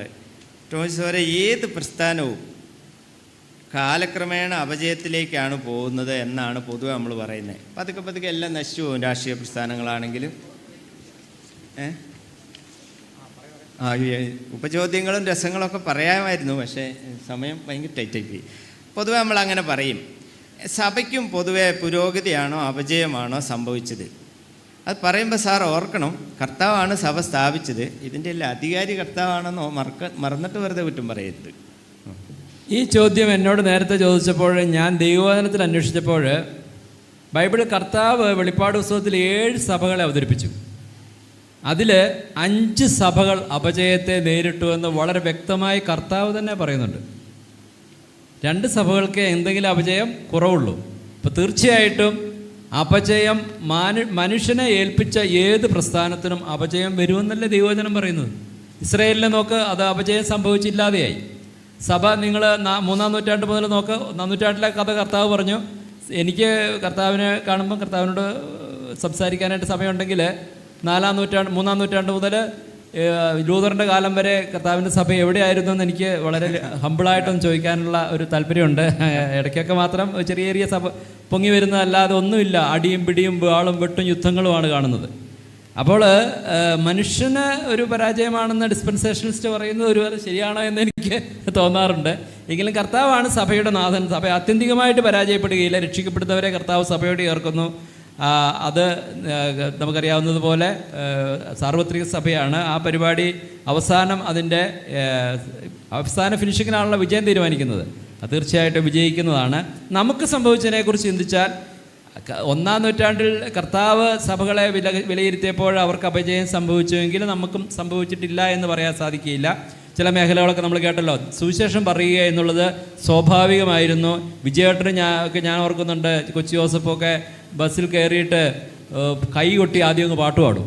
നിങ്ങൾ ഡിഗ്രിക്കൊക്കെ പഠിക്കുന്ന പിള്ളേർ ബസ്സിൽ കയറി കൈ കൊട്ടി പാട്ട് പാടുന്ന കേട്ടിട്ടുണ്ടോ നിങ്ങൾ? മെഡിക്കൽ കോളേജിൽ നിന്ന് കയറി ടൗണിലെത്തുന്നവരെ എന്നിട്ട് ട്രാക്റ്റ് കൊടുക്കും, പ്രസംഗം പറയും. അപ്പോൾ അതൊക്കെ ചെയ്തില്ലെങ്കിലും അത്യാവശ്യം ഒരു മാസത്തിലൊന്നേലും പോകാത്ത ആളുകൾ സഭകൾ പോലും ഉണ്ടെന്നുള്ളത് എനിക്കറിയാവുന്നതാണ്. അതുപോലെ വിശ്വാസികൾ തമ്മിലുള്ള സ്നേഹത്തിൻ്റെ കാര്യത്തിൽ അങ്ങനെ പല മേഖലകളിലും കുറവുകളില്ല എന്നൊന്നും പറഞ്ഞാൽ നമ്മൾ വെള്ളപൂശേണ്ട ആവശ്യമൊന്നുമില്ല. കാരണം കർത്താവ് അങ്ങനെ ഒരു സഭയെയും വെള്ളപൂശിയതായിട്ട് എനിക്ക് കാണാൻ സാധിക്കില്ല. എന്നാൽ കർത്താവ് നമ്മളെ പറഞ്ഞതുപോലെ കർത്താവാണ് പണിയുന്നത്. ഇത്ര കാലം നമ്മളെ നിലനിർത്തി. ഇതിൻ്റെയൊക്കെ മധ്യത്തിൽ യഥാർത്ഥം നമ്മുടെ സഭ തന്നെ ഈ അപജയത്തിൽ നിന്നേക്ക് സഭ പോയപ്പോൾ തിരിച്ചൊരു വരവാണല്ലോ നമ്മൾ ഉദ്ദേശിച്ചത്. അപ്പം നമുക്ക് ചെറിയ രീതിയിൽ സംഭവിച്ചിട്ടുണ്ടെങ്കിലും നമ്മളെ ആത്യന്തികമായിട്ട് കർത്താവ് കൈവിട്ടില്ല. അസോസിയേഷൻ പറഞ്ഞതുപോലെ ദൈവം നമ്മളെ നിലനിർത്തി മുന്നോട്ട് നടത്തുന്നു. നാം കർത്താവിൽ ആശ്രയിച്ച് മുന്നോട്ട് പോകാൻ തയ്യാറായാൽ കർത്താവ് നമ്മോട് കൂടി ഉണ്ടാകും. തീർച്ചയായിട്ടും നമുക്ക് അപജയത്തിൽ നിന്ന് മേഖലകൾ കണ്ടെത്തി അതിനുവേണ്ടിയുള്ള ചർച്ച നമുക്ക് വിജയിക്കാനായിട്ട് സാധിക്കും. എല്ലാം പോക്കാണ്. ഒരു സഭയും ഗുണമില്ല എന്ന് പറയുമ്പോൾ നമ്മൾ ഒന്നോടെ സൂക്ഷിക്കണമെന്നേ ഞാൻ പറഞ്ഞുള്ളൂ. കർത്താവിൻ്റെ ആണ് ഈ പരിപാടി. ചിലപ്പോൾ നമ്മൾ നന്മ കാണാത്തതായിരിക്കും. കർത്താവിന് കുറ്റം പറയുന്നതാവോ എന്ന് ഞാൻ ചുമ്മാ ഒന്ന് പേടിച്ചെന്ന് മാത്രമേ ഉള്ളൂ. പാറ്റിസോരെ നമ്മുടെ ആത്മീയ സ്ഥിരതയും പഴയ രീതികൾ നിലനിർത്തുന്നതും തമ്മിൽ വല്ല ബന്ധമുണ്ടോ? നമ്മുടെ ആത്മീയ വളർച്ച എന്ന് പറഞ്ഞാൽ നമുക്കൊരു ഉണ്ട്. അതും നമ്മുടെ പണ്ട് ചെയ്തു വന്ന ആത്മീയ പരിപാടികളും തമ്മിൽ വല്ല ബന്ധമുണ്ടോ? എത്രത്തോളം ഉണ്ട് ഒന്ന് പറയാമോ? എനിക്ക് അനുഭവത്തിൽ നിന്ന് തോന്നിയിട്ടുള്ള കാര്യം, ഒരു വിശ്വാസിയുടെ വ്യക്തിപരമായിട്ട് ഞാൻ പറയാം, എൻ്റെ അനുഭവത്തിലും തോന്നിയിട്ടുള്ള ഒരു വിശ്വാസികളുടെ വ്യക്തിപരമായ വളർച്ചയും അവരുടെ സ്റ്റെബിലിറ്റി, അവരുടെ സ്ഥായിയായിരിക്കുന്ന വിശ്വാസ ജീവിതവും വ്യക്തിപരമായിട്ട് അവർക്ക് ദൈവത്തോടുള്ള ബന്ധത്തിൻ്റെ അടിസ്ഥാനത്തിലാണെന്നാണ് ഞാൻ പൊതുവെ ചിന്തിക്കുന്നത്. അത് സഭയുടെ രീതികളുമായിട്ട് അതല്ല. പ്രൈമറിലി ഒരു വ്യക്തിക്ക് തൻ്റെ ദൈവവുമായിട്ടുള്ള ആത്മബന്ധം എത്രത്തോളം സ്ട്രോങ് ആണോ അതിന് നിലനിൽക്കാനായിട്ട് സാധിക്കുക. അതിൽ സഭയുടെ സഭയോ ഇന്ന രീതിയിൽ പോയതുകൊണ്ട് ആത്മീയമായിട്ട് വളർന്നെന്നോ അല്ലെങ്കിൽ ഇന്ന രീതിയിൽ പോകാത്തതുകൊണ്ടോ തളർന്നെന്നോ പറയാനായിട്ട് ഇടയായിത്തീരും എന്ന് ഞാൻ ചിന്തിക്കുന്നില്ല. വ്യക്തിപരമായിട്ട് ദൈവത്തോട് ആത്മബന്ധമുള്ളവർക്ക് വിശ്വാസം നിലനിൽക്കാനും വളരാനായിട്ട് സാധിക്കും. പിന്നെ എന്താണെന്ന് ചോദിച്ചാൽ മാറ്റങ്ങൾ ഇപ്പോൾ ഈ പായ, കഞ്ഞി, പാട്ടുകൾ, ക്യാമ്പുകൾ പണ്ടുണ്ടായിരുന്ന എല്ലാം ഇല്ലാത്തത് കൊണ്ട് ആത്മീയ വളർച്ചയിൽ എവിടെയോ ഒരു അങ്ങനെ വല്ലതും ഒക്കെ തോന്നുന്നുണ്ടോ? അല്ലെങ്കിൽ പാട്ടും കഞ്ഞിയും ഇല്ലാത്തതുകൊണ്ട് വിശപ്പൊക്കെ വരും എന്നുള്ളതല്ലാതെ എനിക്ക് തോന്നുന്നു അതിൽ ആത്മീയ വളർച്ചയ്ക്ക് എൻ്റെ അനുഭവത്തിൽ അങ്ങനെ തോന്നിയിട്ടില്ല. കാരണം അല്ല, ചിലപ്പോൾ ആളുകളെ അങ്ങനെ ചിന്തിച്ചിട്ട് ആത്മീയ വളർച്ച എനിക്ക് തോന്നുന്നു സഭായോഗത്തിൽ മാറ്റം വരുത്താൻ പാടില്ലാത്ത ചില സംഗതികളുണ്ട്. നേരത്തെ പറഞ്ഞിരുന്നല്ലോ, ഇപ്പം അപ്പം നുറുക്കൽ അല്ലെങ്കിൽ വചന പഠനം, ഇത് മാറ്റം വരുത്താൻ പാടില്ല. അല്ലാതെ ഇപ്പം കസേര ഇട്ടാൽ അനാത്മീയതയാണ്, പായിട്ടാൽ ആത്മീയതയാണെന്ന് പറയാം. അതുപോലെ പണ്ടൊരിക്കൽ ഒരു സൗരം പറഞ്ഞപ്പോൾ ഒരു കാറ് മേടിച്ചതിനെ സംബന്ധിച്ച് ഒരുപാട് പറഞ്ഞു, അതായത് ഒരു ക്ഷമ പറയുന്ന പോലെ. അതൊന്നും പോലെ ഞാനങ്ങനെ ആലോചിച്ചു, അതിന് അത്ര ക്ഷമ പറയാനല്ലോ, പൈസ കൊണ്ട് ആരും കാറ് മേടിക്കില്ലല്ലോ. പക്ഷേ അവർ ഞാനങ്ങനെ വണ്ടി വാങ്ങിപ്പോയി, അത് ആർക്കെങ്കിലും ലോണ് കിട്ടിയോണ്ട് വാങ്ങിപ്പോയി എന്നുള്ളത്. അപ്പോൾ ഞാനത് കേട്ടപ്പോൾ ആലോചിച്ചു, ഒരു കാറ് വാങ്ങുന്നതിന് ഇത്ര ക്ഷമ പറയേണ്ട ആവശ്യമില്ലല്ലോ, പൈസ കൊണ്ട് ആരാണ് വാങ്ങൂലേ. അപ്പോൾ എനിക്ക് തോന്നി ഇപ്പം ചില സഭകളെ സംബന്ധിച്ച് ചില വിഷയങ്ങൾ അവർ ക്രിറ്റിസൈസ് ചെയ്യും, വിമർശിക്കും. ഇപ്പോൾ മാറ്റി കസര വന്ന അനാഥതയാണ്. അതൊക്കെ ഞാൻ വിചാരിക്കുന്നു ഓരോ ലോക്കൽ അസംബ്ലിയുടെ ഓരോ സാഹചര്യത്തിനനുസരിച്ച് വിശ്വാസികളുടെ ചിന്താഗതിയുടെ പരിമിതിയാണ്. അത് തെറ്റോ ശരിയോ എന്നുള്ളതല്ല. അതുകൊണ്ട് ഞാൻ ചെയ്തിരിക്കുന്നത് അങ്ങനെയുള്ള കാര്യങ്ങൾ നമ്മുടെ ആത്മീയതയുമായിട്ട് ബന്ധപ്പെടുത്തരുത്. അതൊക്കെ വ്യക്തിപരമായ കാര്യം. രാവിലെ എന്ത് കഴിക്കണം, അതുപോലെ സഭായത്തിന് എങ്ങനെ ഇരിക്കണം, എത്ര പാട്ട് വേണം, അപ്പം നുറുക്കൽ എപ്പം നടക്കണം, ക്ലാസ് എപ്പം നടക്കണം. ഇപ്പം ഞങ്ങൾ ഗോവയിലുള്ള രീതികൾ നിങ്ങൾ ഇവിടുന്ന് വന്നു കഴിഞ്ഞാൽ ചിലപ്പോൾ നിങ്ങൾ അത്ഭുതപ്പെടും. അവിടുത്തെ രീതികൾ വ്യത്യാസമുണ്ട്. ഞാൻ ഇവിടുത്തെ കാര്യങ്ങളൊന്നും അവിടെ അടിച്ചേൽപ്പിക്കാൻ ശ്രമിക്കാറില്ല. അവിടെ എല്ലാവരും കൂടെ ചർച്ച ചെയ്ത് ഞങ്ങളൊരു രീതിയിലങ്ങ് പോകും, അങ്ങനെ നടക്കും. ഇപ്പോൾ ഇവിടെ അങ്ങനെ ആയിരിക്കില്ല. അപ്പം നിങ്ങൾ ചിലപ്പോൾ ആദ്യം വരുമ്പോൾ ആദ്യം ശരി പാർട്ടീസൺ ഇവിടെ വന്നിങ്ങനെ, അവിടെ എങ്ങനെയല്ലെന്ന് ചോദിച്ചാൽ അവിടെ ചിലപ്പോൾ അങ്ങനെ ആയിരിക്കും, ഇവിടെ ഇങ്ങനെ ആയിരിക്കും. അതിന് ഞാൻ ചിന്തിക്കുന്നത് ബൈബിളിലെ ഉപദേശമായിട്ട് ബന്ധമൊന്നുമില്ല. സഭായോഗം, അപ്പം നുറുക്കൽ, ക്ലാസ്സുകൾ അതൊക്കെ നടക്കും. അല്ലാതെ ഈ പറഞ്ഞ കാര്യങ്ങളിൽ ഉണ്ടാവും. ഓക്കെ, ചേട്ടനോടാണ് അപ്പൊ ഇവിടെ പറയുന്ന പല കാര്യങ്ങളും ഗോവയെ പറയാൻ പറ്റില്ല അല്ലേ? അവിടെ ഒന്ന് വന്ന് നോക്കിയിട്ട് വേണം ഇവിടെ നമ്മളോട് പറയണമൊക്കെ ഒന്ന്. വിപുലീകരണം സംഭവിക്കുമ്പോൾ നമ്മൾ ആൾ കൂടുമ്പോൾ അതാണ് ഈ വിപുലീകരണം എന്ന് പറഞ്ഞത്. വലിയ ആ ഘടനയിലും പ്രവർത്തന രീതിയിലും ഒക്കെ മാറ്റം വരില്ലേ സ്വാഭാവികമായിട്ടും. ഇപ്പോൾ ആദ്യം അന്ന് അവർ ആ ചെയ്ത കൂട്ടം പിന്നെ കൂടുതൽ ആളായി, പിന്നെ പ്രശ്നം വന്നപ്പോൾ അങ്ങനെ മാറ്റങ്ങൾ വരില്ലേ പ്രവർത്തന രീതിയിലും ഒക്കെ. എങ്കിലും മാറ്റത്തിൻ്റെ ശരി തെറ്റുകൾ വിലയിരുത്തേണ്ടത് എന്തടിസ്ഥാനത്തിലാണ്? നമ്മുടെ സ്ഥലസഭകളുടെ രീതിയെ സംബന്ധിച്ച് എനിക്കെന്നും അഭിമാനം തോന്നിയിട്ടുണ്ട്. വിശ്വാസത്തിൽ വന്ന നാൾ മുതൽ ഇന്നയോളം ദൈവത്തോട് വിശ്വസ്തരായിരുന്നാൽ നമുക്ക് ജീവിക്കാൻ പറ്റിയ, നമുക്ക് വളരാൻ പറ്റിയ ഏറ്റവും നല്ല സംവിധാനം തന്നെയാണ് സഭയെന്നാണ് പല സഭകളിലും പല സ്ഥലസഭകളിലും അംഗമായിരുന്നപ്പോഴൊക്കെ എനിക്ക് തോന്നിയിട്ടുള്ളത്. ഈ എപ്പോഴും വിമർശിക്കുകയും കുറ്റം പറയുകയൊക്കെ ചെയ്യുന്നത് ഒരു പേഴ്സണലായിരിക്കുന്ന ഒരു പ്രോബ്ലമാണ്. കാര്യമാത്രം പ്രസക്തമായ കാര്യമല്ല. നന്നായി എടുത്താൽ ഏറ്റവും നന്നായി കൊണ്ടുപോകുന്ന ഒരു സംവിധാനമാണ്. ഇപ്പോൾ വിപുലീകരണം വന്നാൽ മാറ്റം വരണമെന്ന് ചോദിച്ചാൽ സത്യത്തിൽ നമ്മളിന്ന് ഫോളോ ചെയ്യുന്ന സ്ഥലസഭകൾ, നമ്മുടെ മിഷൻ ടീമുകൾ, സഭകൾ തമ്മിലുള്ള സഹകരണം എന്നുള്ള നമ്മുടെ ആ പാറ്റേൺ, ആ ബിബ്ലിക്കലായിട്ട് നമ്മൾ കണ്ട ആ പാറ്റേൺ വ്യതിരിക്തതയ്ക്കും സഹകരണത്തിനും ഒരേ സമയം അവസരം നൽകുന്ന ഏറ്റവും നല്ല ഒരു സിസ്റ്റമാണ്. ഞാൻ ഒത്തിരി ചിന്തിച്ചിട്ടും എനിക്ക് അങ്ങനെ തോന്നിയിട്ടുള്ളത്. ഇത് മാത്രമല്ല, അതുകൊണ്ട് തന്നെയാണ് ഇത് ദൈവവചനത്തിൻ്റെ അപ്പസ്തോലിക മാതൃകയാണ് എന്ന് നമ്മൾ പറയുന്നതും. അതുകൊണ്ട് എത്ര വളർന്നാലും നമുക്കൊരു സ്ഥാപനമായ ഒരു വലിയ സംഘടനയാണ്ട് ആവശ്യമില്ല. കാരണം സ്ഥലസഭകളാണ്. എന്നാൽ എത്ര സ്ഥലസഭകളുണ്ടായാലും അവർ ആബ്സല്യൂട്ട് ഇൻഡിപെൻഡൻ്റ് അല്ല. അവർക്ക് അക്കൗണ്ടബിലിറ്റി ഉള്ള ഒരു ടീമുണ്ട് എപ്പോഴും. ആ ടീമുകൾ തമ്മിലുമുണ്ട്. എത്ര സന്തോഷകരമായ വളരാൻ പറ്റിയൊരു മോഡലാണ്. അപ്പം മാറുമ്പോൾ അതിലെ ശരിയും തെറ്റും എന്ന് പറഞ്ഞാൽ ബിബ്ലിക്കൽ പാറ്റേൺ, അപ്പസ്തോലിക് പാറ്റേൺ അങ്ങ് പിന്തുടർന്നാൽ മതിയോ പ്രവർത്തന രീതികളിൽ? അതാണ് ശരിയെന്ന് പറയാൻ പറ്റും. അതാണ് ഒരുപാട് കാര്യം മാറ്റണം. ഇപ്പോൾ ഒരു ഉദാഹരണം പറഞ്ഞാൽ, ഇപ്പോൾ ഓഫറിംഗ് ബോക്സ് നമ്മുടെ പഴയ കാലം മുതലൊരു ഒരു ബാഗ് പാസ് ചെയ്യണ ഒരു പരിപാടിയുണ്ട്. അതെന്ന് പറഞ്ഞാൽ സഭായോഗത്തിൻ്റെ അനിവാര്യ ഘടകം. ഇത് എവിടെ നിന്ന് വന്നു എന്ന് വരെ നമുക്ക് അറിഞ്ഞുകൂടാ. ഒരു ബോക്സ് പാസ് ചെയ്യുക, അതിൻ്റെ ഒരു രീതി ഒന്നും മാറ്റാൻ ശ്രമിച്ചാൽ പോലും അടിസ്ഥാനപരമായിട്ട് അതൊരു കളിയല്ലേ. നമ്മൾ കളിയല്ലേ ആശീർവാദം പറയുക. എവിടുന്ന് ഇതൊക്കെ വന്നേ? പറഞ്ഞത് തെറ്റായിട്ടല്ല, ഓഫറിംഗ് പാസ് തെറ്റായിട്ടല്ല. പക്ഷെ ഇതാണ് നമ്മുടെ സ്ഥലസഭകളുടെ യുണീക്ക്നെസ് എന്ന് പറയുന്ന തരത്തിലുള്ള ഒരു അപജയം. അത് വരാതെ സ്ഥലസഭകളെ യുണീക്ക് ആക്കുന്ന കാര്യങ്ങൾ നേരത്തെ പറഞ്ഞ പോലെ അപ്പോസ്തലന്മാരുടെ ഉപദേശം കേട്ടു, വചനം പഠിച്ചു, കൂട്ടായ്മ ചെയ്ത് പ്രാർത്ഥന കഴിച്ചു. അതിൻ്റെ ഫലമായി ക്രിസ്തുവിൻ്റെ പക്വതയിലേക്ക് വിശ്വാസികൾ വളരുന്നുണ്ട്. അതിനൊരു മാറ്റവും വരരുത്, അത് നടക്കണം. ബാക്കിയെല്ലാം മാറാം. ഓഫറിംഗ് വേണ്ടാന്ന് പറഞ്ഞില്ലോ അല്ലേ? ഓഫറിംഗ് വേണ്ടെന്നല്ല പറഞ്ഞാൽ അതിൻ്റെ രീതി. ഇപ്പൊ ഭിക്ഷക്കാർ വരെ ഗൂഗിൾ പേ ഈ പെട്ടിയും കൊണ്ട് പോയാലേ നമുക്കത് ഇടാനായിട്ട് പറ്റുള്ളൂ. ഭിക്ഷക്കാർ വരെ ഗൂഗിൾ പേയിൽ തന്നാൽ മതി എന്നാ പറഞ്ഞത്. ഇവിടെ കൈമാറുന്നില്ല, പെട്ടിയാണ്. പിന്നെ അതിലേക്ക് ഭിത്തിയിൽ പടോട്ടിച്ച് വെച്ചിട്ടുണ്ട്. ജസ്റ്റിനെ മാഷ് എന്താ പറഞ്ഞേ? കർത്തൃമേശം മാറ്റാന്നോ? മാസത്തിൽ ഒന്നാക്കാവുന്ന ആഗ്രഹം പറഞ്ഞായിരിക്കും. അത് എന്തായാലും അത് നമുക്കറിയാലോ. ആഴ്ചയിലൊന്ന് അതിൽ കൂടുക എന്നല്ലാതെ കുറയ്ക്കുന്ന ഒരു പരിപാടി ഉണ്ടോയെന്ന് എനിക്ക് തോന്നുന്നില്ല. ജസ്റ്റിന് മാറ്റങ്ങൾക്ക് വേണ്ടി മാറ്റം വരുത്തുന്നതും അനിവാര്യമായ മാറ്റങ്ങളും തിരിച്ചറിഞ്ഞ് പ്രവർത്തിക്കണം. ഇച്ചിരി കഠിനമായ ചോദ്യമാണോ? നീ ഒന്ന് ലളിതമായിട്ടൊന്ന് പറഞ്ഞേ. ആദിമസഭയുടെ പാരമ്പര്യങ്ങൾ നമുക്ക് എന്താ പ്രസക്തമാകുന്നത്? ഇന്നിപ്പോൾ നമ്മൾ ഓരോരുത്തരും തോന്നിയ പോലെ അങ്ങ് മാറ്റാനൊക്കെ വിചാരിച്ചാൽ വലിയ പ്രശ്നം വരും അല്ലേ? മാറ്റം വേണം എന്നും പറഞ്ഞ് ചിലർ വാശി പിടിച്ച് എന്തും അങ്ങ് മാറ്റണം, ഇന്നലത്തെ പോലെ അല്ല എന്ന് പറയുന്ന ലിബറലിസം ഉണ്ട്, കൺസർവേറ്റീവ്സും ഉണ്ട്. ഒന്നും മാറ്റാൻ പറ്റില്ല. അപ്പോൾ ഇങ്ങനെ ഈ ക്ലാഷൊക്കെ വരിക, അല്ലെങ്കിൽ മാറ്റം വരുത്തുമ്പോൾ ഒക്കെ പണ്ടത്തെ രീതികൾ നമുക്ക് സഹായമാണോ? ഒന്ന് വേഗം പറഞ്ഞാൽ നിർത്താട്ടോ. വളരെ ഗഹനമായൊരു പാഠത്തിലേക്ക് നമുക്ക് പോകാനുള്ളതാണ്. മാറ്റത്തിന് വേണ്ടി മാറ്റം വരുന്ന ഇപ്പം ഒരു എക്സ്ട്രീം സിറ്റുവേഷൻ വരിക. അപ്പം ഞാൻ ഒരു ഉദാഹരണം പറയാമായിരിക്കും. ഇപ്പോൾ കോവിഡൊക്കെ കഴിഞ്ഞ സമയത്ത് പെട്ടെന്ന് ഇപ്പോൾ നമ്മൾ തിരുവത്താഴത്തിൽ മീൻസ് അപ്പനൂർക്കൽ ശുശ്രൂഷ എടുക്കുന്ന ആ രീതി ഉണ്ടല്ലോ. അപ്പോൾ അത് പൊതുവേ ഹൈജീനിനെ കുറിച്ചൊക്കെ വളരെ ശ്രദ്ധിക്കുന്ന ആളുകളാണ് അന്ന് വിചാരിക്കുക നമ്മുടെ ചർച്ചിൽ. അപ്പോൾ അവർക്ക് തോന്നി ഇതിലൊരു മാറ്റം വരുത്തണം, കാരണം ഇത് നമ്മുടെ ആരോഗ്യത്തെ ബാധിക്കുന്ന ഒരു കാര്യമാണെന്ന് ചിന്തിച്ചിട്ട് മാറ്റം വരുത്തണമെന്ന് ചിന്തിച്ചിട്ട് അവർ ചെയ്യുകയാണ്. അപ്പവും വൈനും ഒരു കിറ്റാക്കിയിട്ട് വീട്ടിൽ കൊടുത്തു വിടാം എന്ന് ചിന്തിക്കാമെന്ന് വിചാരിക്കുക. അങ്ങനെ വെസ്റ്റേൺ കൺട്രീസിൽ ചെയ്യുന്നുണ്ട്. അല്ല ആമസോൺ വഴിയല്ല, ചർച്ചിൽ ഇങ്ങനെ ഒരു കിറ്റ് ആക്കിയിട്ട് വെക്കും. ചർച്ചിൽ ഒരു കിറ്റ് ആക്കിയിട്ട് വെക്കും. ആളുകൾക്ക് ഈ ശുശ്രൂഷ കഴിയുന്ന സമയത്ത് അത് എടുത്തിട്ട് പോവാം. വേണമെങ്കിൽ വീട്ടിൽ പോയിട്ട് അത് ഭക്ഷിക്കാം. ആ രീതിയിലാണെന്ന് ചിന്തിക്കാം. അപ്പോൾ ആ ഒരു രീതിയിൽ മാറ്റത്തിന് വേണ്ടി, അല്ലെങ്കിൽ ഇതൊരു അനിവാര്യതയാണ്, ഈ മാറ്റം വരുന്നതിൽ എന്താണ് തെറ്റ് എന്നൊക്കെ പറഞ്ഞ് കുറേ ചർച്ചകൾ വരികയെന്ന് വിചാരിക്കുക. ചർച്ചകൾ വരുന്ന സമയത്ത് എപ്പോഴും എനിക്ക് തോന്നുന്നു റെഫറൻസ് പോയിന്റ് ദൈവവചനവും അല്ലെങ്കിൽ ആദിമ സഭയിലെ പാരമ്പര്യം എന്താണോ അത് ഫോളോ ചെയ്യുന്നതായിരിക്കും കുറച്ചുകൂടി തെറ്റുകൾ വരാതിരിക്കാൻ നല്ലത് എന്ന് തോന്നുകയാണ്.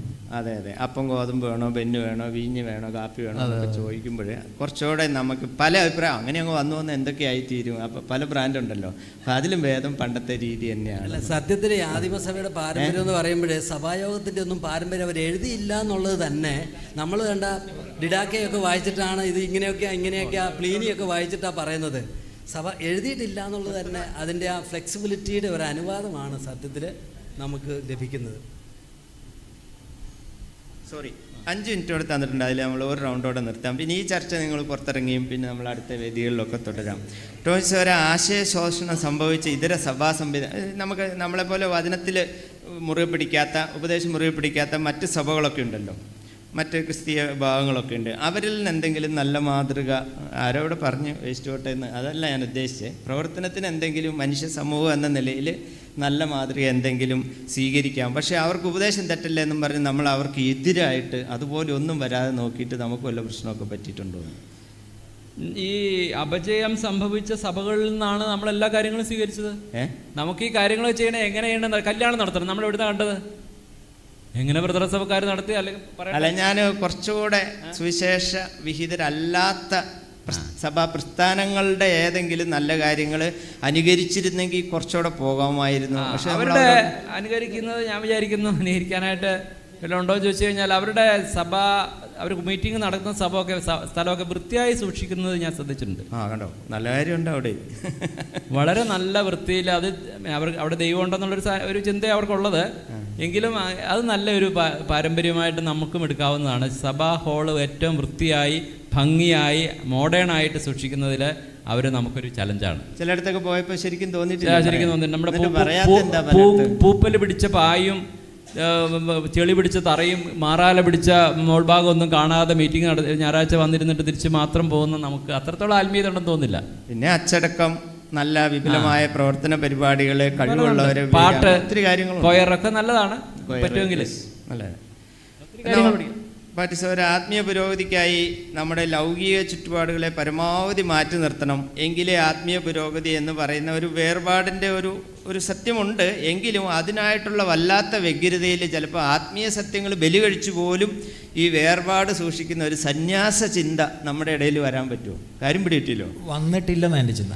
ഇല്ല, അങ്ങനെ വന്നിട്ടില്ലെന്നാണ്. മനുഷ്യരെ പോലും മാറ്റി നിർത്തി നമ്മൾ ആത്മീയർ, അതായത് ഈ സന്യാസം എന്നൊക്കെ പറഞ്ഞാൽ ആ ഒരു എക്സ്ട്രീമിലേക്ക് നമ്മൾ ഏതെങ്കിലും ലെവലിൽ പോകുന്നുണ്ടോ? നമ്മൾ അങ്ങനെ ഒരു ചിന്തയിൽ ഇതുവരെ പോയിട്ടില്ലെന്ന് എനിക്ക് തോന്നുന്നു. എന്നാൽ ഒരു 3 ഏരിയകൾ, വൈറ്റ് ഏരിയ നമുക്ക് യോജിക്കാവുന്ന മേഖല, അതുപോലെ തന്നെ യോജിക്കാൻ പാടില്ലാത്ത മേഖല ബ്ലാക്ക് ഏരിയ, പിന്നെ ഗ്രേ ഏരിയ, ഓരോ ലൊക്കാലിറ്റി അനുസരിച്ച് തീരുമാനം എടുക്കേണ്ട മേഖല നമ്മൾ കൃത്യമായിട്ട് ഐഡൻറ്റിഫൈ ചെയ്തിരിക്കണം.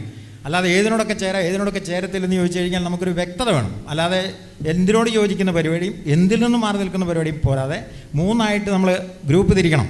ഏതൊക്കെ വൈറ്റ് ഏരിയ യോജിക്കാവുന്നത്, ഏതൊക്കെ ബ്ലാക്ക് ഏരിയ യോജിക്കാൻ പാടില്ലാത്തത്, ഏതൊക്കെ ഗ്രേ ഏരിയ നമുക്ക് തീരുമാനം എടുക്കാവുന്നത്, അങ്ങനെ ഒരു വ്യക്തത വേണം എന്നുള്ളതാണ് ഇതിനെക്കുറിച്ച് എനിക്ക് പറയാനുള്ളത്.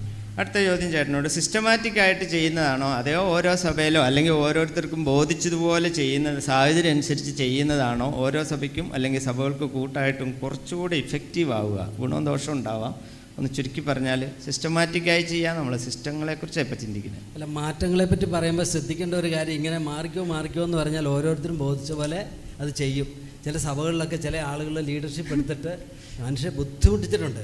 വിചിത്രമായ കാര്യങ്ങളൊക്കെ ആളുകളെ കൊണ്ട് ചെയ്യിപ്പിക്കും. അതുകൊണ്ടാണ് ആളുകൾ പേടിച്ചിട്ട് ഇതിൽ നിന്ന് അപ്പുറം പോകരുത് എന്നൊക്കെ പറയേണ്ട സ്ഥിതി വരിക. മനുഷ്യരുടെ നന്മ ഓർത്തിട്ടാണ്. ലീഡർമാരായിട്ട് അങ്ങോട്ട് അധികാരമുള്ളവർ എന്തൊക്കെയാണ് ആളുകളെ കൊണ്ട് വേഷം കെട്ടിച്ചളയും. അതുകൊണ്ട് അങ്ങനെ തോന്നിയ പോലെ ഒന്നും പോകാൻ പറ്റില്ല. അതുകൊണ്ടാണ് ഒരു സഭയുടെ ലീഡർഷിപ്പ് എന്ന് പറഞ്ഞാൽ കാഴ്ചപ്പാടുള്ളവരും മറ്റു ലീഡേഴ്സുമായിട്ട് അക്കൗണ്ടബിലിറ്റി ബന്ധമുള്ളവർക്ക് മാത്രമേ ഒരു മാറ്റം സജസ്റ്റ് ചെയ്യാൻ പോലും അനുവാദമുള്ളൂ. അവരുടെ സ്വന്തം വീട്ടിൽ പോലും മാറ്റാൻ പറ്റില്ല. ചില മാതാപിതാക്കൾ മക്കളെ ബുദ്ധിമുട്ടിക്കല്ലേ, വെറുതെ കണ്ട അനാവശ്യ ദുഷ്ടമിടുന്നത്. അത് സഭയിലും വരാം. അതുകൊണ്ട് മാറ്റമെന്ന് പറയുമ്പോൾ എന്നാൽ പിന്നെ നാളെ മുതൽ മാറിയേക്കാമെന്ന് പറഞ്ഞ് ഇറങ്ങി പുറപ്പെട്ടാൽ അത് വലിയ ബുദ്ധിമുട്ടായി തരും. അതുകൊണ്ട് അതിനൊരു രീതിയുണ്ട്, കോമൺ സെൻസ് ഉണ്ട്, വിവരമുണ്ട്. മറ്റുള്ളവർ ചോദിച്ചാൽ ഉത്തരം പറയണം. എന്താ നിങ്ങൾ അങ്ങനെ ചെയ്തതെന്ന് ചോദിക്കണം. മറ്റുള്ളവരുടെ കാര്യങ്ങളൊക്കെ കാണണം, മറ്റ് സഭകളെ കാണണം, ചരിത്രത്തിൽ നിന്ന് പഠിക്കണം. അങ്ങനെയുള്ളവരല്ലേ നല്ല ലീഡേഴ്സ്. നല്ല ലീഡേഴ്സ് ഉണ്ടെങ്കിൽ മാറ്റങ്ങൾ ആവശ്യമാണ്, മാറ്റങ്ങൾക്ക് അവസരവും. ജസ്റ്റ് നമുക്ക് നിർത്താം ചർച്ച. എന്താ നമുക്ക് കുറച്ചുകൂടെ നന്നായിട്ട് പ്രവർത്തിക്കാൻ നമ്മുടെ പ്രവർത്തന രീതികളിൽ എന്തെങ്കിലും 1-2 മാറ്റങ്ങൾ വരുത്തിയാൽ നന്നാവും തോന്നുന്ന ഏതെങ്കിലും കാര്യമുണ്ടോ? പൊതുവായിട്ടുള്ള കാര്യങ്ങൾ പറയാൻ പറ്റുള്ളൂ എന്ന് തോന്നുന്നു. എനിക്ക് തോന്നിയൊരു കാര്യം പറയാം. ഞാൻ നേരത്തെ പറഞ്ഞ പോലെ തന്നെ ഗോസ്പൽ ഓറിയൻറ്റഡ് ആയിട്ട് നമുക്ക് ചിന്തിക്കാനായിട്ട് കഴിഞ്ഞു കഴിഞ്ഞാൽ ചർച്ചുകൾക്ക്, അപ്പോൾ എല്ലാ വിശ്വാസികൾക്കും ആ ഒരു ദർശനം കൊടുക്കാനായിട്ട് കഴിഞ്ഞു കഴിഞ്ഞാൽ ഈ സ്ഥാപനവൽക്കരണത്തിൻ്റെയൊക്കെ ഒരു തുടക്കമോ അതിൻ്റെ ഒരു സാധ്യതയൊക്കെ കുറച്ച് കുറയാനായിട്ടുള്ള സാധ്യത ഉണ്ടെന്നാണ് എനിക്ക് തോന്നിയത്. അതിൻ്റെ ഒരു നെഗറ്റീവ് വശം വരാതിരിക്കാൻ വേണ്ടിയിട്ട്. അപ്പോൾ എനിക്ക് തോന്നിച്ചാൽ ഇപ്പം ഗോസ്പൽ ഓറിയൻറ്റഡ് എന്ന് പറയുന്ന സമയത്ത് എല്ലാവരും ചർച്ചിൽ, നമ്മൾ തന്നെ ചർച്ചകളെ ശ്രദ്ധിച്ചു കഴിഞ്ഞാൽ നമുക്കറിയാം എല്ലാ ടൈപ്പ് ആളുകളും ഉണ്ട്. ഇപ്പം സുവിശേഷം പറയാൻ വളരെ താല്പര്യമുള്ള ആളുകളുണ്ട്. അപ്പോൾ അവർ സുവിശേഷം പറഞ്ഞ് ആളുകളെ ചർച്ചിലേക്ക് കൊണ്ടുവരുന്നു. ഈ ആളുകളെ വളരെ സന്തോഷത്തോടുകൂടി സ്വീകരിക്കാൻ, അവർക്ക് നല്ല ഫെലോഷിപ്പ് കൊടുക്കാൻ പറ്റുന്ന, നല്ല കൂട്ടായ്മ കൊടുക്കാൻ പറ്റുന്ന സഹോദരന്മാർ നമ്മുടെ കൂട്ടത്തിലുണ്ട്. അവർക്ക് വേണ്ട സഹായം ചെയ്യാൻ പറ്റുന്ന സഹോദരങ്ങളുണ്ട്. അതേപോലെ തന്നെ ഈ വരുന്ന ആളുകളെ നന്നായി വചനം പഠിപ്പിച്ച് നല്ല ശിഷ്യരാക്കി തീർക്കാൻ കെൽപ്പുള്ള, പഠിപ്പിക്കാൻ കഴിവുള്ള ടീച്ചേഴ്സായിട്ടുള്ള സഹോദരന്മാരുണ്ട്. അങ്ങനെ ഇവരുടെ എല്ലാ ആസ്പെക്ട്സും കവർ ചെയ്യാൻ പറ്റുന്ന സഹോദരങ്ങൾ നമ്മുടെ എല്ലാ ചർച്ചകളും ഉണ്ട്. നമ്മളൊന്ന് കണ്ണു തുറന്ന് തിരിഞ്ഞ് നോക്കിയാൽ മതി. അപ്പം ആ ഒരു പൊതു ദർശനത്തോടു കൂടി എല്ലാവരും സുവിശേഷം പറയണമെന്ന് വെച്ച് കഴിഞ്ഞാൽ അങ്ങനെ പറയാൻ കഴിവുള്ള ആൾക്കാരായിരിക്കില്ല ചിലപ്പോൾ, പക്ഷേ എല്ലാവർക്കും ചെയ്യാനുള്ള റോൾ ഉണ്ടാവും. അപ്പോൾ ആ ഒരു ദർശനം പൊതുവെ കൊടുത്തു കഴിഞ്ഞാൽ അത് ഇപ്പോഴത്തെ കാലഘട്ടത്തിൽ എനിക്ക് തോന്നിയെന്ന് വെച്ച് കഴിഞ്ഞാൽ പണ്ട് ചെയ്തതുപോലെ തന്നെ ചെയ്യണമെന്നല്ല. സോഷ്യൽ മീഡിയ നമുക്ക് ഉപയോഗിക്കാം, അതിനു വേണ്ടിയിട്ട് ഉപയോഗിക്കാം. അതുപോലെ വ്യത്യസ്തമായിട്ടുള്ള ട്രെയിനിങ് പ്രോഗ്രാംസ് ഉപയോഗിക്കാം, എഴുത്ത് ഉപയോഗിക്കാം. നന്നായി എഴുതാൻ കഴിവുള്ള ആളുകൾ നമ്മുടെ ഇടയിലുണ്ട്. അതേപോലെ തന്നെ ഇങ്ങനെയുള്ള ആ സെക്ടേഴ്സിൽ ഓരോ സെക്ഷൻസിലും അങ്ങനെ ഒരു പ്രൊഫഷണലായിട്ട് തന്നെ ട്രെയിനിങ് കൊടുക്കാൻ കഴിയുന്ന ട്രെയിനേഴ്സായിട്ടുള്ള ആളുകൾ നമ്മുടെ ഇടയിലുണ്ട്. അപ്പോൾ അങ്ങനെയുള്ള ആളുകളെ കൂടുതൽ എക്യുപ്പ് ചെയ്യുക, കൂടുതൽ ഫോക്കസ്ഡ് ആയിട്ട് കാര്യങ്ങൾ ചെയ്യാനായിട്ട് കഴിയുകയാണെങ്കിൽ എന്നുവെച്ചാൽ ഈ ഒരു ഒറ്റ ദർശനത്തോടു കൂടി ഗോസ്പൽ ഓറിയൻറ്റഡ് ആയിട്ട് കാര്യങ്ങൾ ചെയ്യാനായിട്ട് കഴിഞ്ഞു കഴിഞ്ഞാൽ അതിനൊരു മാറ്റം ഉണ്ടാകുമെന്ന് ചിന്തിക്കുകയാണ്. അപ്പോൾ കർത്താവിൻ്റെ ഹൃദയം സഭയെക്കുറിച്ചുള്ള ഭാവം ഉൾക്കൊണ്ട് കുറച്ചുകൂടെ പ്രൊഫഷണലായിട്ട് ചെയ്താൽ കുറച്ചുകൂടെ റീച്ച് ചെയ്യാനായിട്ട് സാധിക്കുമെന്നാണ് ജസ്റ്റിൻ പറഞ്ഞത്. ഈ ചർച്ച നമുക്ക് തുടരണം. എപ്പോഴെങ്കിലുമൊക്കെ ചെറിയ വേദികളിൽ ദൈവം നമ്മെ സഹായിക്കട്ടെ. നന്ദി.